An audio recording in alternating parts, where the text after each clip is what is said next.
유럽 여행을 계획하시는 분들이 가장 걱정하는 것은 바로 인종차별 문제라고 합니다.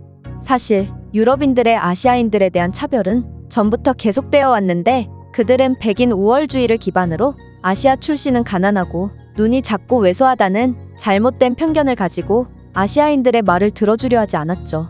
하지만 놀랍게도 최근 한류 문화가 전 세계적으로 확산됨에 따라 이러한 뿌리 깊은 차별의 목소리는 점차 줄어들고 있고 심지어 그렇게나 콧대 높던 유럽인들이 한국인 남자친구를 사귀기 위해 한국에 방문하고 있기까지 한다는데요. 실제로 이러한 내용의 기사들은 세계 각국의 언론사에서 쉽게 찾아볼 수 있다는 점을 고려한다면 이런 현상은 비단 소수의 국가에서만 벌어지는 일은 아닌 것 같습니다. 또한 한국 여성으로 다시 태어나고 싶다고 주장하며 한국인들을 부러워하는 외국인 유튜버들도 상당히 많다고 하는데요. 사실 어떤 나라를 아무리 좋아한다고 해도 이성 친구를 사귀려는 목적으로 그 나라를 방문하는 경우는 거의 없고 또한 우리의 입장에서는 대놓고 그 나라 사람으로 다시 태어나고 싶다는 주제로 영상 콘텐츠를 올린다는 것도 상상하기 어려운데 이들은 왜 이렇게 한국인들을 부러워하고 좋아하는 것일까요? 이와 관련하여 한국어도 모른 채 한국으로 무작정 떠났다는 한 외국인이 자신의 경험을 글로벌 커뮤니티에 글로 작성했다고 합니다. 그렇다면 이 외국인이 어떤 내용의 글을 작성한 것인지 자세한 내용 살펴보도록 하겠습니다. 나는 스웨덴인으로 한국 드라마의 엄청난 팬이지. 나는 한국 드라마가 전 세계적인 인기를 끌기 전부터 한국 드라마의 열렬한 팬이었는데 이제는 정말 한국 드라마를 모르는 이가 없을 정도로 대중적인 장르가 되어버려서 조금 속상한 마음도 들어. 마치 나만 알고 있던 아름다운 휴양지가 너무 유명해져 버려 많은 사람들로 북적이게 된 느낌이랄까? 어쨌든 한국 드라마에 나온 한국인들은 몹시 세련되고 매력적이었고 내 주위 친구들은 이런 드라마 속의 멋진 한국인들에 반해 남녀할 것 없이 한국인 친구를 사귀기 위해 한국으로 떠나고 있지. 실제로 내 남자인 친구 중 한 명은 한국인 이성 친구를 사귀려고 한국으로 떠났고 한국의 유명 유튜브 채널에도 출연하며 한국에서 꽤 유명해졌다고 하더라. 하지만 나는 한국을 그 누구보다 좋아함에도 한국으로 떠날 생각을 해본 적은 없어. 왜냐하면 드라마 속 한국인들의 세련되고 깔끔한 이미지는 그저 드라마일 뿐이고 현실은 다를 것이라고 생각했거든. 실제로 나는 스웨덴에 살고 있는 한국인들을 꽤 많이 만나봤는데 가끔 술집에서 술을 먹고 있으면 자신들은 한국인이라고 주장하는 남자 무리가 접근하곤 한다.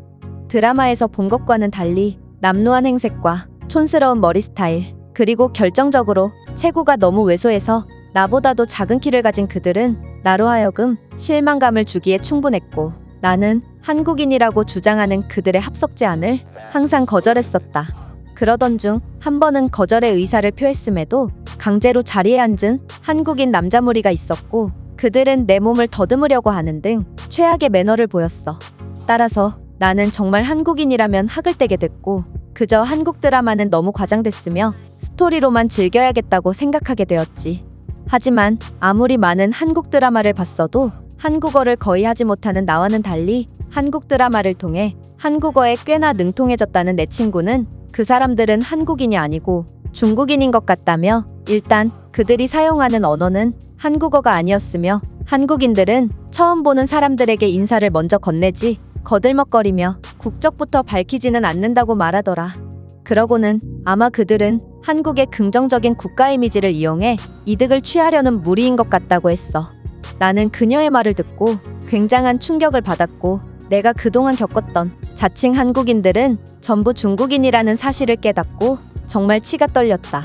하지만 한편으로는 한국의 정체는 도대체 무엇인지 궁금해지기도 했고 마침 한 달 전에 한국으로 여행을 간 친구가 한국에서의 생활이 무척이나 만족스럽다며 연락을 해오던 참이라 나도 한국으로 떠나보기로 결정했어.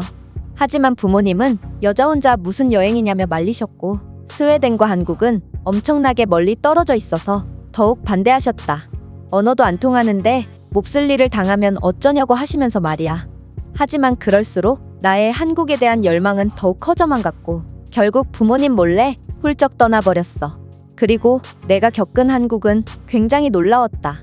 일단 나는 한국에 먼저 갔던 친구가 이미 사귀어 놓은 많은 한국인 친구들과 교류했는데 마치 드라마에서 보던 것처럼 그들은 남녀할 것 없이 몹시 세련되고 아름다웠어. 한국 드라마의 여주인공처럼 한국 여성들의 피부와 머리카락에서는 윤기가 흘렀고 주름살도 전혀 보이지 않았거든. 또한 한국 남성들의 모습도 놀라웠지. 일단 외모는 분명 아시아인인데 그들의 키와 체격은 유럽인들 못지않았거든. 솔직히 스웨덴에는 아직도 아시아인을 우습게 보고 시비를 거는 저질무리들이 종종 보이는데 과연 그들이 이런 체격을 가진 한국인들에게도 시비를 걸 수 있을지 정말 궁금해지기도 했어. 그리고 무엇보다 한국 남자들은 매너도 좋고 청결했는데 자신들의 의견만이 정답이냥 어린아이처럼 소리를 질러대며 샤워는커녕 머리를 감기는 하는 건지 안 씻은 머리에서 나온 동물성 기름에 절여진 불쌍한 털모자를 매일같이 쓰고 다니는 유럽 남자들과는 달리 한국 남자들은 남의 이야기를 잘 경청해줬고 식사 전으로 손을 씻는 것은 기본이고 손세정제를 가지고 다니는 사람도 있었거든. 또한 그들은 외적인 부분에도 많은 신경을 썼는데 깔끔하고 군더더기 없는 패션에 눈썹 문신을 한 사람들 등 한국 남자들은 자기 관리에 엄청나게 철저했어. 그저 게으르고 꾸밀 줄 몰라서 못 꾸미는 것을 꾸미는 것은 남자답지 못하다는 비겁한 변명으로 일관하는 유럽인과는 다른 한국인들의 모습에 나는 한국인들에 점점 더 빠질 수밖에 없었지.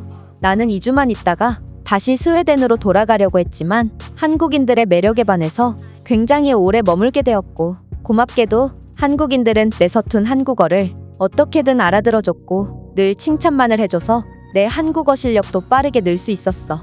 나는 이런 세련되고 멋진 한국인들과 교류하는 게 좋아서 더욱 노력했고 지금은 한국에서 눈썹 문신 기술을 배우고 있어. 한국에는 자기 관리가 철저한 남자들이 많아서 이러한 미용법이 굉장히 잘 발달되어 있고 현재 유럽에서 한국 문화가 엄청난 인기를 끌고 있다는 것을 고려한다면 아무리 고집센 유럽 남자들이더라도 결국 한국 문화를 받아들이게 되는 것은 시간 문제라고 생각해. 나는 한국에서 눈썹 문신 기술을 배워서 스웨덴에 가게를 차릴 생각을 하고 있으며 만약 한국 남자와 이곳에서 결혼을 하게 된다면 한국에서 가게를 차릴 수도 있을 것 같아. 처음에는 한국으로 훌쩍 떠나버린 내게 실망해서 연락도 제대로 받지 않던 부모님은 스웨덴에서는 매일 아르바이트만 전전하던 내가 이제는 비로소 꿈이 생기고 외국어도 능통하게 된 모습을 보고 굉장히 자랑스럽게 생각하시는 것 같아. 그래서 한국인 남자친구를 사귀었냐고? 이 글을 내 부모님이 볼지도 모르기 때문에 그건 밝히지 않을게. 이 외국인의 글은 여기까지입니다. 물론 모든 한국인들이 드라마 속 주인공처럼 생기지는 않았지만 적어도 나 자신의 발전을 위해 외적으로나 내적으로나 늘 가꾸며 노력하는 한국인들의 모습은 충분히 드라마 속의 주인공처럼 아름다우며 외국인들 또한 이러한 한국인들의 매력에 푹 빠진 게 아닌가 싶습니다. 그렇다면 이 글에 대한 다른 외국인들의 반응은 어떤지 댓글을 통해 해외 반응을 살펴보겠습니다. 내 친구는 22살 때 한국으로 여행을 갔고 그곳에서 엄청나게 아름다운 여성을 목격했다고 해. 그래서 그녀에게 연락처를 물어봤지만 알고 보니 그녀는 애가 둘이나 있는 유부녀였다고 한다. 즉, 한국인들의 매력은 나이를 가리지 않는다는 거야. 그런 오해는 충분히 할 수 있다고 본다. 한국인들은 정말 나이를 거꾸로 먹는 것 같거든. 내가 한국에서 등산을 하며 친해진 한국인 아저씨는 알고 보니 70살이 넘어서 정말 깜짝 놀랐던 기억이 있어. 그는 기껏 해봐야 50살도 안 되어 보였거든. 한국인들의 힘과 체력, 동안 외모는 정말 타고난 것 같아. 제발 유럽 남자들도 한국 남성들처럼 최소한의 외모는 관리해줬으면 합니다. 코털이 삐죽 튀어나와 있는 것도 모자라 손톱까지 안 깎는 그들의 모습을 보면 정말 한국으로 이민을 가고 싶다는 생각이 안 들 수가 없어요. 저는 한국인들의 패션에 높은 점수를 주고 싶어요. 그들은 적어도 꾸미려고 노력하며 굉장히 감각적입니다. 목이 늘어진 티셔츠를 며칠이나 연속으로 입는 유럽 남자들은 한국인들을 보고 좀 배울 필요가 있어요. 패션에 정말 감각적인 건 한국 여성들이라고 봅니다. 그들은 자신이 무슨 옷을 입어야 잘 어울리는지 그 누구보다 잘 알고 있으며 명품 없이도 늘 빛나고 있죠. 하루에 한 번 이상 샤워를 한다는 것만으로도 한국인들은 지구에서 가장 매력적인 사람들이에요. 제가 지금껏 만났던 남자친구들 중에 가장 깔끔했던 남자도 3일에 한 번 샤워를 했거든요. 동의한다. 그들은 몸냄새도 나지 않는데 샤워까지 매일 하니 정말 한국인들 옆에서 떨어지고 싶지 않아. 한국 남성들은 자상하고 배려심이 깊어요. 그들은 사람들을 편안하게 해주는 법을 아는 사람들이라 더욱 호감이 가네요.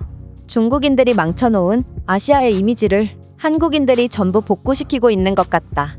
악취, 고성, 비매너, 최악의 패션 등 중국인의 모습을 그대로 뒤집은 것이 바로 한국인이라고 할 수 있지. 제가 준비해온 내용은 여기까지입니다. 끝까지 시청해주셔서 진심으로 감사드리며 여러분들의 구독과 좋아요, 알림 설정은 영상 제작에 큰 힘이 됩니다. 이상 세모튜브였습니다.